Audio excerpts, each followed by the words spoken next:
So friend, जब से मैंने ये यूट्यूब चैनल स्टार्ट किया है, तब से जब भी मैं लोन के ऊपर वीडियो बनाता हूँ, पर्सनल लोन के ऊपर वीडियो बनाता हूँ यूएई में रहते हुए, तो काफ़ी उसके ऊपर लोग क्वेश्चंस करते हैं और उनके हर दफ़ा कोई ना कोई क्वेश्चन ऐसा आता है या बहुत सारे क्वेश्चंस इस तरह के आते हैं जो मैंने रिप्लाई नहीं किए हुए होते। तो मैंने कहा उसके ऊपर एक नई वीडियो बननी चाहिए। मैंने लास्ट वीडियो मेरे ख़्याल से कोई डेढ़ साल 2 साल पहले बनाई थी इस टॉपिक के ऊपर। काफ़ी चीज़ें चेंज हो गई हैं। इनफैक्ट मैंने अभी रिसेंटली अपना इतिहाद क्रेडिट ब्यूरो जो यहाँ पर यूएई के अंदर है, जो कि आपकी रिपोर्टिंग कर रहा होता है और सारे बैंक्स के सिस्टम्स कनेक्टेड होते हैं, मैंने उसकी रिपोर्ट अपने लिए डाउनलोड की। आई थिंक 83 दिरहम्स की रिपोर्ट थी वो। काफ़ी कॉम्प्रिहेंसिव रिपोर्ट थी। उसको मैंने देखा तो मुझे पता चला कि मेरा जो क्रेडिट स्कोर है वो 732 क्रेडिट स्कोर है। तो ये क्या होता है 732, कितना अच्छा होता है, कितना बुरा होता है, तो ये सारी चीज़ें हम बात करेंगे इस वीडियो के अंदर।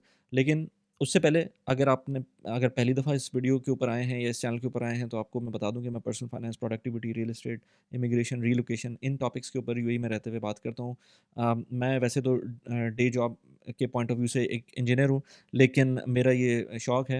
यूट्यूब एक तरह से साइड हसल है, लिंक्डइन के ऊपर भी मैं होता हूँ। इस तरह की चीज़ों के ऊपर मैं बात करता हूँ। मेरी एक डिस्कॉर्ड कम्युनिटी भी है। पहले व्हाट्सएप कम्युनिटी थी, लेकिन व्हाट्सएप कम्युनिटी के ऊपर कुछ रिस्ट्रिक्शंस थी, क्योंकि उसके अंदर आप स्केल नहीं कर सकते थे। तो मैंने व्हाट्सएप कम्युनिटी ख़त्म करके डिस्कॉर्ड कम्युनिटी बनाई है। व्हाट्सएप पे पेड मेंबरशिप अभी भी है। तो ये सारी चीज़ें चल रही होती हैं। मेरा एक कोर्स भी है। मैं एक वीकली कोहोर्ट का भी पार्ट हूँ। इन सारी चीज़ों के लिंक्स आपको डिस्क्रिप्शन में मिल जाएँगे। इनमें से किसी चीज़ में भी अगर आप इंटरेस्टेड हैं। Discord community by the way free है, but I want that to be more interactive. अभी उसके अंदर लोग कम हैं, तो I want you to participate in that. Questions करें। बहुत अच्छे लोग हैं वहाँ पर जो कि आंसर्स कर रहे होते हैं। वहाँ पर आप जा सकते हैं। एनीवेज़, तो मैंने क्रेडिट रिपोर्ट डाउनलोड की, उस पे अभी हम आते हैं। लेकिन सबसे पहले आप ये सोचें कि आपको लोन लेना क्यों है? आपको पर्सनल लोन की ज़रूरत क्यों आई है? मैं ये कहता हूँ कि आपको वांट्स के लिए कभी भी लोन नहीं लेना चाहिए, आपको लग्ज़री कार के लिए लोन नहीं लेना चाहिए, आपको किसी आईफ़ोन के लिए लोन नहीं लेना चाहिए, आपको ट्रैवल अप कर रहे हैं तो कोई लेज़र ट्रैवल है तो उसके लिए लोन नहीं लेना चाहिए। किसी इस तरह की चीज़ के लिए जो कि एसेंशियल नहीं है, उसके लिए लोन नहीं नहीं लेना चाहिए। और जो एसेंशियल चीज़ है, उसके लिए भी मेरे ख़्याल से लोन नहीं लेना चाहिए, अनलेस एंड अनटिल आपकी कोई अनप्लान्ड कोई इस तरह की इमरजेंसी आ गई है, तब एक अलग चीज़ है। लेकिन सिनेरियो बन जाते हैं, लेना पड़ जाता है, वो सारी चीज़ें हो जाती हैं, लेकिन एट मैक्सिमम जितना कोशिश करें लोन ना लें।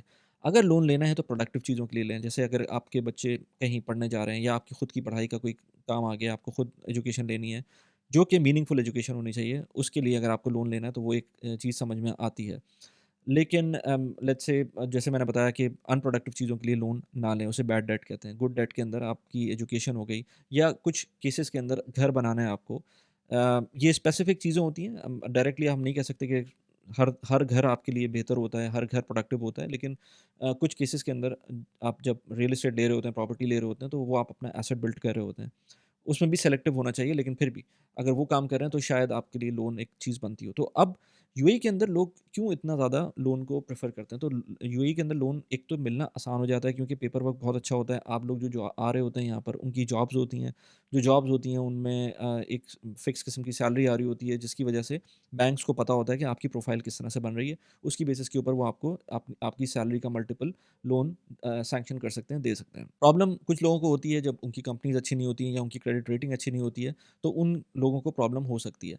लेकिन मेजॉरिटी ऑफ द टाइम अगर आपकी अच्छी कंपनी है, अच्छी जॉब है, तो आपको लोन अच्छा मिल जाता है और अच्छे रेट्स पे मिल सकता है। लेकिन अगर कंपनी थोड़ी-सी ख़राब है या आपकी अपनी क्रेडिट हिस्ट्री ख़राब है, तो आपको ख़राब परसेंटेज पे लोन मिलेगा, तो ये भी बहुत इंपॉर्टेंट है। इसमें 1-2 चीज़ें और भी आती हैं जो आपके रेट्स डिफ़ाइन करती हैं कि आपको किस रेट के ऊपर लोन मिलना है। वो अभी हम जब क्रेडिट रिपोर्ट देखेंगे, तो उसमें बात करेंगे। तो मेरी तरफ से पहला सजेशन तो ये है कि अगर आप लोन ले रहे हैं, तो अ, अपने देख लें कि किस चीज़ के लिए ले रहे हैं। अच्छे कॉज़ के लिए लोन लेना चाहिए, अगर ले रहे हैं तो। और अगर उसको अवॉइड कर सकते हैं तो कर लें अवॉइड, ज़्यादा बेहतर है।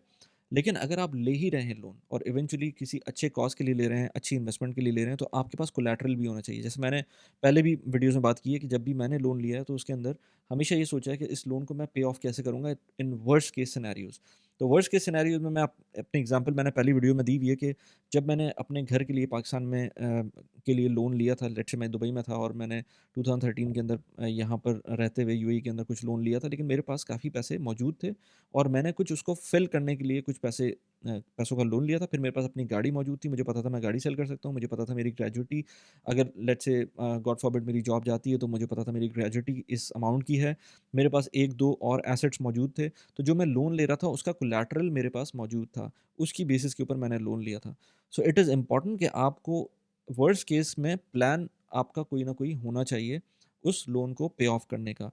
अगर आज लोन लेते हैं, 2 महीने बाद आपकी जॉब चली जाती है, 6 महीने जॉब चली जाती है, जॉब चली जाती है, 10 महीने बाद चली जाती है, 2 साल बाद जॉब चली जाती है, तो हर माइलस्टोन के ऊपर आपके पास क्या ऐसा स्ट्रैटेजी है जिसके थ्रू आप लोन पे ऑफ कर सकते हैं? तो ये आपके पास स्ट्रैटेजी मौजूद होनी चाहिए जस्ट टू पे ऑफ द लोन। तो ये तो बात हो गई लोन लेना चाहिए, नहीं लेना चाहिए, और अगर लेना चाहिए तो फिर उसकी स्ट्रैटेजी क्या होनी चाहिए। तो ये चीज़ें इम्पोर्टेंट हैं जो आपको पता होना चाहिए। आगे चलने से पहले अगर आप यूएई में रहते हैं या दुनिया में किसी भी मुल्क में रहते हैं और आप रेमिटेंस भेजते हैं अपने बैक होम कंट्रीज़ के अंदर, तो बहुत अच्छी 2 ऐप्स हैं, रेमिटली और टैपटैपसेंड, दोनों के लिंक मैंने डिस्क्रिप्शन में डाले हुए हैं। 25 दिरहम्स और 35 दिरहम्स के रेफरल बोनस मिल सकते हैं अगर मेरा लिंक आप यूज़ करते हैं। ये ऐप्स बहुत अच्छी हैं, मैं खुद यूज़ करता हूँ। क्योंकि जब भी पाकिस्तान पैसे भेजने होते हैं तो इनके थ्रू एक तो इमीडिएटली ट्रांसफ़र हो जाते हैं और रेट्स भी बहुत अच्छे मिलते हैं। Do check these apps out, आपको रेफरल बोनस भी मिलेगा अगर आप मेरा लिंक यूज़ करते हैं। अच्छा, अब हम बात करते हैं कि जो आपने लोन लेना है, आपने डिसाइड कर लिया कि लोन लेना है, आपके पास कोलैटरल भी मौजूद है। अब आपके पास ऑप्शन आता है कि किस तरह से लें और क्या-क्या उसमें कंडीशंस होनी चाहिए। तो सबसे पहले तो जो हाई इंटरेस्ट रेट वाले लोन होते हैं, जो कि आपको बहुत सारे लेंडर्स यूएई में मिलते हैं, जो कि हाई इंटरेस्ट पे लोन देते हैं जस्ट बिकॉज़ आपकी अपनी अच्छी क्रेडिबिलिटी नहीं होती। तो पहले क्रेडिबिलिटी बना लें, फिर लोन की तरफ जाएँ। अगर क्रेडिबिलिटी बगैर बनाए लोन की तरफ जाएँगे, तो आपको रेट्स बहुत ज़्यादा मिलेंगे, जो कि आपके लिए सही नहीं होगा, वो उसमें इंटरेस्ट बहुत ज़्यादा होगा। तो उसमें हर सूरत में अवॉइड करें उस तरह के लोन्स। अगर प्रिवेलिंग रेट्स फ़र्ज़ करें 3.54% चल रहा है, आपको वो दे रहे होंगे 6% 7% के ऊपर, तो उसका फ़ायदा नहीं है। एक और चीज़ इम्पोर्टेंट ये है कि आपको पता होना चाहिए कि रिड्यूसिंग रेट और फिक्स्ड रेट में क्या फ़र्क है। ये इस वीडियो का टॉपिक नहीं है, इसलिए मैं डीप डाउन नहीं जाऊँगा इसमें, लेकिन ये समझ लें कि अगर आप कोई भी बेंचमार्क कर रहे हैं, आपको कोई एक बैंक कह रहा है कि मैं हमारा 7.5 रिड्यूसिंग के ऊपर है और दूसरा ब बैंक बोल रहा है मेरा 4% के ऊपर फ्लैट रेट है। दोनों में फ़र्क है, तो आपको जो रेट्स आपको कोई भी कोट कर रहा है, तो आपको पता होना चाहिए दोनों के बेंचमार्क सेम होने चाहिए। अगर कोई एक बैंक को आप रिड्यूसिंग रेट के ऊपर रेट पता कर रहे हैं, तो दूसरा बैंक भी रिड्यूसिंग रेट के ऊपर ही आपको कोट करेगा, तो फिर आपको समझ में आएगा, अदरवाइज़ दोनों में काफ़ी ज़्यादा फ़र्क होता है, डबल का फ़र्क होता है। सो ये मेक श्योर करें जब भी लोन लें, रिड्यूसिंग और फिक्स रेट का पता कर लें बैंक से कि आपके जो रेट्स हैं वो क्या हैं, तभी जाके आपको डिफ़रेंस समझ में आएगा। अच्छा, अब क्रेडिट रिपोर्ट पे आते हैं क्योंकि इससे काफ़ी चीज़ें क्लियर होंगी। तो क्रेडिट रिपोर्ट ये इस तरह की होती है, ये आपके सामने नज़र आ रही होगी आपके पास, इत्तेहाद क्रेडिट ब्यूरो की, मैंने खुद डाउनलोड की थी अपने लिए। तो ये 83 दिरहम्स की रिपोर्ट थी, 732 इसका स्कोर आ रहा है मेरा। ये है वेरी गुड। इसका मतलब ये है कि काफ़ी अच्छा स्कोर है, लेकिन फिर भी इससे भी ज़्यादा बेहतर हो सकता था। यहाँ पर आपको नज़र आ रहा है और ये 900 तक जा सकता है। क्यों कम आ रहा है मुझे खुद भी एग्ज़ैक्टली नहीं पता, लेकिन जो कुछ चीज़ें मुझे समझ में आ रही हैं, क्योंकि मेरे पास क्रेडिट कार्ड्स बहुत सारे हैं और उनकी पेमेंट मैं टाइम पे कर रहा होता हूँ, लेकिन उनकी लिमिट्स मुझे बहुत ज़्यादा मिल गई हैं। उसकी वजह से होता ये है कि मेरी जो टोटल रीपेमेंट के लिए जब कैलकुलेशन होती है, तो आपकी जो टोटल क्रेडिट लिमिट होती है, उसका 5% होता है। तो अगर फ़र्ज़ करें मुझे जो 15 साल, 20 साल जब से मैं यहाँ यूएई में हूँ, हर दफ़ा कोई ना कोई मुझे क्रेडिट कार्ड बेच देता है, दे के चला जाता है। अब मैं ले लेता हूँ उसको, लेकिन बाद में मुझे पता चला इस रिपोर्ट के थ्रू कि सारी क्रेडिट कार्ड की हिस्ट्री इसके अंदर नज़र आ रही है। कितने क्रेडिट कार्ड्स हैं आपके पास और कितनी-कितनी लिमिट्स हैं। अब लेट्स से मेरे पास 5 क्रेडिट कार्ड्स हैं, उनकी मेरे पास फ़र्ज़ करें हर एक की 10-10 हज़ार की लिमिट है, ज़्यादा ही है, लेकिन लेट्स अज़्यूम कि 10,000 की लिमिट है, तो 50,000 की लिमिट हो गई। अब वो जो 50,000 की लिमिट है, मेरे पास हमेशा जो मेरे ऊपर बर्डन रहेगा, वो उनका 5% रहेगा, इस रिकॉर्ड के हिसाब से। तो यानी कि 2,500 दिरहम का मेरे पास जस्ट अगर कैलकुलेट करें 50,000 के ऊपर, तो 2,500 दिरहम का मेरे ऊपर हमेशा एक बोझ रहेगा एक तरह का। मुझे पे नहीं करना, लेकिन मेरे ऊपर वो क्रेडिट हिस्ट्री में रहेगा। इसलिए मेक श्योर करें कि जो भी आपके क्रेडिट कार्ड्स हों वो काम के हों और उस ज़्यादा क्रेडिट कार्ड ना रखें। तो ये एक मुझे जब मैंने क्रेडिट हिस्ट्री रिपोर्ट पढ़ रहा था तो मुझे उसमें समझ में आया था। तो इस रिपोर्ट के अंदर अगर आप देखेंगे तो आपकी डिटेल्स आएँगी, मैंने कुछ चीज़ें इसमें से हटा दी हैं। तो इसमें से आपकी डिटेल आएँगी और उस डिटेल को किसने प्रोवाइड किया। जैसे मेरे केस में इस डिटेल को एमिरेट्स एंड बीडी ने प्रोवाइड किया है, इस पर्टिकुलर इन्फॉर्मेशन को। तो मेरा नाम यहाँ पर आपको नज़र आ रहा है, ये चीज़ आएगी यहाँ पर, बाकी सारी इन्फॉर्मेशन आएगी। एक्सपेंस टू सैलरी रेशियो जो मैंने आपको कहा था कि ये क्यों आ रहा है? क्योंकि मेरे क्रेडिट कार्ड्स हैं यहाँ पर जो कि मैं यूज़ भी नहीं कर रहा, लेकिन फिर भी यहाँ पर उनकी वैल्यूज़ आ रही हैं जो कि आउटस्टैंडिंग के ऊपर आ रही है, लेकिन वो आउटस्टैंडिंग मैं पे ऑफ कर देता हूँ, तो वो इतना मसला नहीं है। लेकिन क्योंकि बहुत सारे क्रेडिट कार्ड्स हैं, तो उनकी वैल्यूज़ आपके ऊपर इम्पैक्ट करती हैं।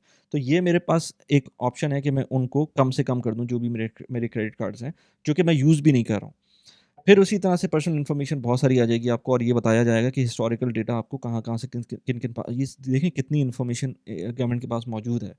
इसी तरह से एमिरेट आईडी ये सारी चीज़ें आपको आ जाएँगी, ड्राइविंग लाइसेंस तो ख़ैर मैंने किसी को दिया नहीं था, तो इसलिए वहाँ पर आ नहीं रहा है। एड्रेस यहाँ पर आएगा आपके पास, कॉन्टैक्ट डिटेल्स आपकी आ जाएँगी यहाँ पर, सारी एग्ज़ैक्ट कॉन्टैक्ट डिटेल्स वगैरह सब कुछ यहाँ पर सही है। एम्प्लॉयमेंट हिस्ट्री आपकी आ जाएगी यहाँ पर, डेट ऑफ लास्ट अपडेट वो सारी चीज़ें आ जाएँगी यहाँ पर। सैलरी क्रेडिट जो हो रही है आपकी, वो सारी यहाँ पर आ जाएँगी, जो लास्ट 3 इयर्स का डेटा होगा, आई थिंक इसके अंदर 2 इयर्स का या 1 ईयर का डेटा है, तो वो आपको यहाँ पर नज़र आ रहा है कि किस तरह से क्रेडिट हुआ है। योर क्रेडिट कॉन्ट्रैक्ट समरी अब यहाँ पर नज़र आ रहा है कि ना लास्ट 180 डेज़ के अंदर आपने 2 क्रेडिट कार्ड्स अप्लाई किए थे, मैंने 2 क्रेडिट कार्ड वाक़ई अप्लाई किए थे। Total number of reporting data providers ये भी 2 आ जाते हैं यहाँ पर। टेलीकॉम एंड यूटिलिटी अप्लायंसेस मैंने कोई एप्लीकेशंस कोई भी मैंने इसमें अप्लाई नहीं किया लास्ट 180 डेज़ के अंदर। टोटल क्रेडिट समरी के अंदर यहाँ पर नज़र आ रहा है कि मेरी टोटल आउटस्टैंडिंग इस जब मैंने क्रेडिट रिपोर्ट निकाली थी, वो 47,460 थी। इसके अंदर मैंने कुछ एक्स्ट्रा पेमेंट की थी बाहर, वो मैंने क्रेडिट कार्ड के थ्रू की थी, जो कि मैंने ऑलरेडी पे कर दी है, लेकिन अभी रिफ्लेक्ट नहीं हुई है इसके अंदर। सो इस वजह से भी वो वहाँ पर 27% के करीब नज़र आ रहा था। इसी तरह से टोटल क्रेडिट लिमिट मेरी यहाँ नज़र आ रही है, टोटल आउटस्टैंडिंग अमाउंट यहाँ पर नज़र आ रही है, जो कि यहाँ सारी सारी रिफ्लेक्ट होगी और इसी बेसिस के ऊपर आपकी क्रेडिट हिस्ट्री बन रही होगी। इसी वजह से जो भी क्रेडिट कार्ड की अमाउंट है अच्छा, एक तरफ तो मैं कह रहा हूँ कि क्रेडिट कार्ड्स कम होने चाहिए, उनकी लिमिट्स कम होनी चाहिए, लेकिन जब लिमिट्स कम हो जाएँगी तो अगर आप यूज़ेज ज़्यादा कर लेंगे उसके अंदर, तो वो भी आपकी परसेंटेज पे इम्पैक्ट कर रही होगी। तो इसका एक बैलेंस होना चाहिए कि कितने क्रेडिट कार्ड्स होने चाहिए, कितनी उसमें लिमिट होनी चाहिए, डिपेंडिंग कि आप किस तरह से उसको यूज़ कर रहे हैं। अगर आपने कम क्रेडिट कार्ड्स रखते हुए या उसकी कम लिमिट रखते हुए उसको लेट्स से आपने 10,000 दिरहम का क्रेडिट कार्ड है और आप उसको 9,000 पे लेके चले गए, तो आपकी जो लिमिट जा रही है वो काफ़ी ऊपर जा रही है, वो 90% पे पहुँच रही है। उस केस में आपके पास 20,000 दिरहम्स का एक क्रेडिट कार्ड होना चाहिए ताकि आपकी लिमिट जो है वो इतनी ऊपर तक ना जा सके। तो उस केस में आपकी हाई लिमिट ज़्यादा बेहतर है। लेकिन अगेन वो डिपेंड करता है कि आप किस तरह से उसको यूज़ करना चाह रहे हैं। फिर इसके अंदर आपके पास डिफरेंट क्रेडिट कार्ड्स की हिस्ट्री आना शुरू होगी। जैसे अब ये मैं एक दिखाऊँ आपको तो मल्टीपल क्रेडिट कार्ड्स है, मैं सिर्फ़ एक दिखा देता हूँ। ये एचएसबीसी का क्रेडिट कार्ड है मेरा और वो मैंने जब मैं यूएई आया था अगस्त 2009 में मैंने अप्लाई किया था। पेमेंट ड्यू डेट जो लास्ट वाली है वो इस कार्ड की 30th जनवरी 2025 है। स्टेटमेंट ड्यू डेट 0 है क्योंकि मैंने इस कार्ड को मैं यूज़ नहीं करता। अब देखें लास्ट 1 ईयर के अंदर इसके अंदर इनफैक्ट 1 ईयर भी नहीं, इससे भी ज़्यादा का डेटा है ये। उसके अंदर मैंने सिर्फ़ यहाँ पर यूज़ किया, यहाँ यूज़ किया, यहाँ यूज़ किया और यहाँ यूज़ किया। तो इस क्रेडिट कार्ड को मैं यूज़ ही नहीं कर रहा। इस तरह के क्रेडिट कार्ड्स को मुझे बंद कर देना चाहिए। बट अब मेरे अपने रीज़न्स हैं कि मैं क्यों बंद नहीं कर रहा इसको, लेकिन इस तरह के क्रेडिट कार्ड्स को यूज़ अगर आप नहीं कर रहे, तो बेहतर ये है कि बंद कर दें ताकि इनका क्योंकि जब आप किसी और लोन की तरफ जाते हैं ना, तो उसके अंदर ये चीज़ें इम्पैक्ट करती हैं। आपके जितने क्रेडिट कार्ड्स होंगे, वो आपकी लायबिलिटी बन रहे होंगे। तो जब भी लेट्स से मैं मॉर्गेज करने जाऊँगा किसी प्रॉपर्टी को, तो मैं कोशिश करूँगा कि मैक्सिमम क्रेडिट कार्ड्स को बंद कर दूँ, सिर्फ़ कुछ क्रेडिट कार्ड्स होने चाहिए मेरे पास। अगर मेरा कोई पर्सनल लोन नहीं है मेरे पास कोई, तो मेरा कोई पर्सनल लोन होता तो वो भी यहाँ पर रिफ्लेक्ट हो रहा होता है इस रिपोर्ट के अंदर। अगर मेरी कोई मॉर्गेज होती तो वो भी रिफ्लेक्ट हो रही होती। तो ये सारी चीज़ें इस क्रेडिट रिपोर्ट के अंदर रिफ्लेक्ट होती हैं। और लोन तो आप बात करते रहते हैं, बहुत सारे लोग लोन्स की बात करते हैं कि हमें किसी भी वजह से लोन चाहिए, लेकिन लोग इन्वेस्टमेंट्स की बात नहीं करते। तो इन्वेस्टमेंट्स को भी लाज़मी देखें। मैं मल्टीपल डिफरेंट प्लेटफ़ॉर्म्स की बात करता हूँ इस चैनल के ऊपर। मैं अगर यूएस के स्टॉक्स की बात करें तो मैं इन्वेस्टमेंट प्लेटफ़ॉर्म होते हैं, सर्वा होता है, बराका होता है, अमाना होता है, इंटरैक्टिव ब्रोकर होता है। इन चारों प्लेटफ़ॉर्म के अंदर मैं इन्वेस्ट करता हूँ। इनको सब मैं टेस्ट किया हुआ है मैंने, बहुत अच्छे प्लेटफ़ॉर्म्स हैं। इनके थ्रू अगर आपको इन्वेस्ट करना है या ट्रेड करना है, तो मेरे रेफरल लिंक नीचे आपको डिस्क्रिप्शन में मिल जाएँगे। उनको यूज़ करते हुए आप इनके अकाउंट्स खोल सकते हैं और समवेयर बिटवीन $25 टू $100 आपको ट्रेडिंग बोनस या रेफरल बोनस मिल सकता है, अगर आप इन लिंक्स को यूज़ करते हैं। डिस्क्रिप्शन में चीज़ें दी हुई हैं, टर्म्स एंड कंडीशन होती हैं हर एक की, उसके हिसाब से आप इन्वेस्ट कर सकते हैं। सो इट इज़ इम्पॉर्टेंट कि आप एक सही डायरेक्शन में चलें, कम क्रेडिट कार्ड यूज़ करें, कम उनकी यूटिलाइज़ेशन रखें। वंस आपको सोचा हुआ है आपने कि पर्सनल लोन अप्लाई करना है, तो उससे पहले अपनी क्रेडिट हिस्ट्री को सही करें। आपकी कंपनी भी अच्छी होनी चाहिए, इट इज़ ऑल्सो इम्पॉर्टेंट। सो ये सारी चीज़ें जब आप करेंगे तो ऑटोमैटिकली आपके अच्छा ये रिपोर्ट अगर आपको लेनी है तो 83 दिरहम्स की ये जो क्रेडिट ब्यूरो की वेबसाइट है उसके थ्रू आप ले सकते हैं, उनकी ऐप है उसके थ्रू ले सकते हैं। आपको एमिरेट्स आईडी अपना चाहिए होगा उसके अंदर एंटर करके आप इस रिपोर्ट को जनरेट कर सकते हैं। उसका लिंक मैं डिस्क्रिप्शन में डाल दूँगा उसमें आप जाके देख सकते हैं। But at the same time ये जो रिपोर्ट है ये बहुत इंपॉर्टेंट है। यही रिपोर्ट आपके बैंक भी देखते हैं जब आपको लोन आप अप्लाई करते हैं तो उनके पास इसका एक्सेस होता है। अच्छा इसके अंदर आपको सिर्फ़ और सिर्फ़ अपना स्कोर भी देख सकते हैं जो कि कम पैसों में होता है और पूरी रिपोर्ट भी ले सकते हैं। तो मैंने टेस्टिंग के लिए क्योंकि मैं वीडियो बना रहा था तो मैंने ये पूरी की पूरी रिपोर्ट खुद ही डाउनलोड कर ली थी। इस रिपोर्ट का एक और फ़ायदा ये होता है कि इसका एक और वर्ज़न होता है जो कि बिज़नेसेस के लिए होता है। उस बिज़नेस के लिए वो शायद 200 दिरहम की होती है और उस रिपोर्ट को जब आप निकालते हैं तो उस रिपोर्ट के अंदर बिज़नेस के बारे में बताते हैं। तो अगर आपको किसी बिज़नेस को एक्वायर करना है, उस केस के अंदर भी आपको इस उस बिज़नेस की इस तरह की रिपोर्ट निकाल सकते हैं क्या ताकि आपको पता चले कि उस बिज़नेस की क्रेडिट रेटिंग किस तरह की चल रही है। सो इस तरह की चीज़ों को जब आप पढ़ते हैं, समझते हैं तो ऑटोमैटिकली आप अपनी पर्सनल फाइनेंस को इम्प्रूव कर रहे होते हैं क्योंकि उसके अंदर आप इन्फॉर्म्ड डिसीजंस ले रहे होते हैं। मैं पर्सनल फाइनेंस पे वीडियोज़ बनाता हूँ, प्रोडक्टिविटी पे वीडियोज़ बनाता हूँ। मेरा एक रिसेंटली मैंने एक वीडियो बनाई थी अमाना ऐप के ऊपर जो कि ट्रेडिंग ऐप है और काफ़ी अच्छी ऐप है। विदाउट फ़ी आपको ऑप्शन देती है कि यूएई, यूएस के स्टॉक्स के अंदर, इवन क्रिप्टो के अंदर आप अगर ट्रेडिंग करना चाहते हैं तो कर सकते हैं। यहाँ पर उस वीडियो का लिंक लगा दिया जिसको आप जाके देख सकते हैं। इसके अलावा मैंने एक वीडियो बनाई थी कि यूएई के अंदर अपार्ट फ्रॉम सैलरी आपके पास क्या-क्या ऑप्शंस हैं जिनको आप नेगोशिएट कर सकते हैं just to have a better job, better perks and benefits. यहाँ पर उस वीडियो का लिंक लगा दिया। कैसी लगी वीडियो प्लीज़ मुझे बताइएगा। Thanks for watching the video. Bye bye.